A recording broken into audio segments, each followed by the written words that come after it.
Thank you. Thank you. Mr. Dickens, it was remarkable. It was? Yes. I'm told these readings double sales. You are an admirer of my husband's work, Miss Ellen? Of course. It is a fiction designed to entertain. Surely it's more than that. It changes us. It's about Ellen Ternan, a young actress in the mid-19th century, who is asked to do in a play being directed by the great novelist Charles Dickens. He sees her and quite quickly falls in love with her. He's a married man, he's at the height of his fame, and so it's the story of his pursuit of Nellie and how she finds her way to saying yes to him. It's all about Ellen Ternan's life and how she is looking back over the 10 years or so to what had happened to her when she fell in love in reverse with Charles Dickens. And I play his wife, Catherine Dickens, who of course is cast aside in the midst of this story. A wonderful fact to reflect upon, that every human creature is a profound secret and mystery to every other.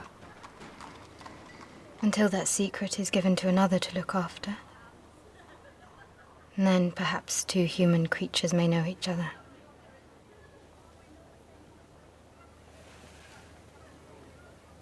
Do you not think? I think it's the charismatic nature of Claire Tomlin as a writer and the way she has vigorously taken what could be quite an archaic story and has made it so alive and feel so contemporary. So I really fell in love with that, I call it a novel, although it was a sort of social history really, and I fell in love with that. And I think, they always say a film starts with a good script. Well, I think this film starts with a good book, and the good book is The Invisible Woman.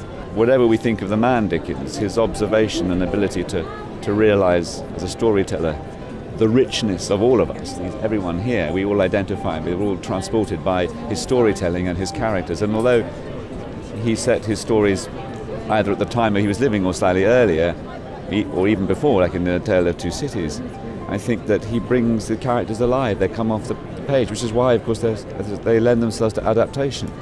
I mean, I think so many Dickens characters, actors want to act like they want to act famous Shakespeare characters because they're just so vivid. Nellie, it was a mistake. Did you send Catherine to me? Yes. She is the mother of your children. How could you be so cruel to her? And for that I shall always be grateful. But I do not love her. She comprehends nothing. She sees nothing. I thought if she saw you, then she would understand that I have nothing with her. I wanted her to see it. It? What is it, Charles? He was being moved by the story of this woman who has got a secret inside her of a past intimacy, a past love that has left its mark and she has not yet had closure with it. I think that's something that most of us experience in one way or another, whether it's with a lover or a friend or fathers, mothers, brothers, sisters. You go through these strong bonds in your life and then they go, they finish. And how do we reconcile ourselves?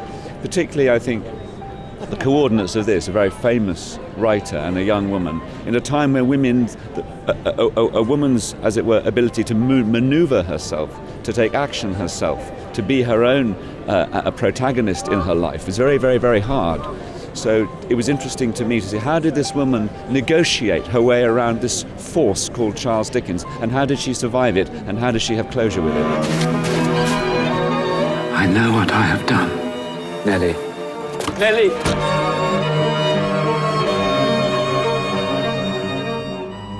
What is it that we are?